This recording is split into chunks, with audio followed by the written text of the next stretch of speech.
I'm gonna quickly go over how I made this character. How I went from this character, which looks terrible, eventually made a new one, where I started from this and eventually ended up at this. So this first character I actually created sort of on a whim, and it kinda sucks. I wanted to create a new one. This is the absolute initial sketch that I made.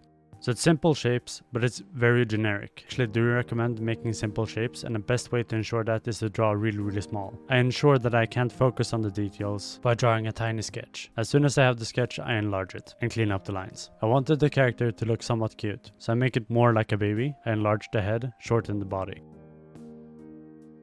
At this point, the clothes don't look good, so I go for something simple yet identifiable. And I didn't want to add too much here because you want your character to not look cluttered. Especially if you're bad at drawing, less is more is actually quite a good approach. At this point I sit and try a lot of different eyes and mouths in order to make the character identifiable and unique. And I basically try everything I can come up with. Ugly stuff, cute stuff, whatever. I also tend to avoid pupils because the eyes aren't invariant to the environment. So whenever something shows up, your eyes would look at it and you would see the pupils move. And so if you draw pupils, it will look weird if they don't move. So it's easier just to draw completely black eyes and avoid the issue altogether. Here you can see all the different face variations next to each other, and how many different variations I tried before I settled on something. Next I try different colors to see what I like and what I can come up with. I essentially try everything I can.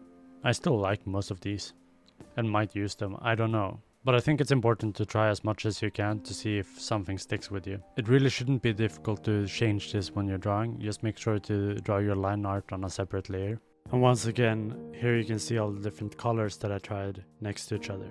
I also constantly checked in with other people to see what they thought. Here you can see two changes that someone else suggested. First the instrument in the background, and second the bow tie was changed to a leaf. Both these changes I really like, so asking someone you know is definitely something I recommend. I mostly settled on this color, and then I went back to drawing eyes and mouths, just for the fun of it. Many of these eyes and mouths I actually still like, but the people I'm making the game with mostly prefer this one.